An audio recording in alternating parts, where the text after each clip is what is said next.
আসসালামু আলাইকুম। আপনাদের মাঝে নতুন একটা ভিডিও নিয়ে আসলাম। এই সিঙ্কের কল লাগানোর ভিডিও।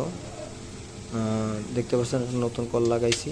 আপনার আগে যে পুরনো কলটা ছিল সেই পুরনো কলটা হলো আপনার চাবি খুললে পানি পড়তো, এই জন্য এই কলটা চেঞ্জ করা হয়েছে।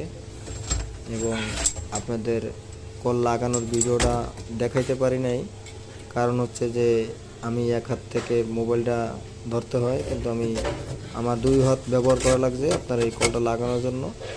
এই জন্য আপনাদের ভিডিওটা দেখাইতে পারি নাই, এই জন্য আমি দুঃখিত।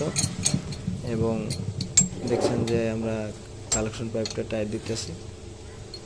এই কালেকশন পাইপটা আপনার হলো সুন্দরভাবে টাইট দিতে হবে, আর সুন্দরভাবে টাইট না দিলে আপনার হলো ধরেন এখান থেকে লিক করতে পারে, এবং বেশি টাইট দিলে এটা ফেটে যেতে পারে। এবং আগে যে মিক্সারটা লাগানো ছিল সেই মিক্সারটার পাইপটা, ওই কালেকশন পাইপটা ছোটো ছিল বিদায় আর এখানে বুশ দিয়া লম্বা করা হয়েছে। আর আপনি দেখতে পাচ্ছেন যে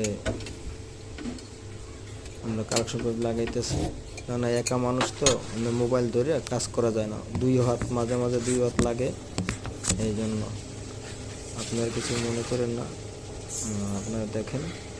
আর আমার ভিডিওতে আপনাদের যদি ভালো লাগে লাইক কমেন্ট শেয়ার করুন। এসে তো ধরেন ভালো ভালো বোঝার মতন জানার মতন ভিডিও আপনাদের মাঝে যেন আনতে পারি, এই জন্য আপনারা লাইক শেয়ার কমেন্ট করে আপনারা পাশে থাকুন, আপনারা আমাদের সাপোর্ট করুন ভালো ভালো ভিডিও পাওয়ার জন্য।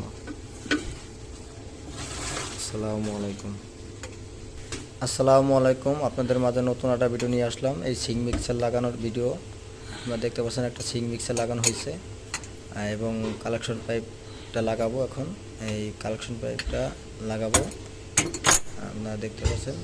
আমি আপনাদের দ্বারা দুঃখিত যে আপনার সিং মিক্সারটা লাগানোর ভিডিওটা আমি করতে পারি নাই, কেননা আমি এক হাত দিয়ে ভিডিও করি এবং মোবাইল এক হাত দিয়ে ধরে আপনার ভিডিও করা যায় না। এবং আমার সিং মিক্সারটা ভিতরে লাগাইতে অনেক কষ্ট হয়েছে, আপনারা দেখতে পাচ্ছেন, কেননা এটার ভিতরে পাশে ফাঁক নাই বিদায় আমার হাত ঢোকে নেই। আমার হলোডে শুইয়ে তারপরে আমার হলো এই কলটা খুলতে হয়েছে এবং কলটা লাগাইতে হয়েছে, এই জন্য আমি ভিডিওটা করতে পারি না। এই জন্য আমি আপনাদের দ্বারা দুঃখ প্রকাশ করছি যে পরবর্তীতে যে আমি যেন আপনাদের মাঝে নতুন নতুন ভিডিও যেন আনতে পারি, এবং বোঝার জন্য এবং জানার জন্য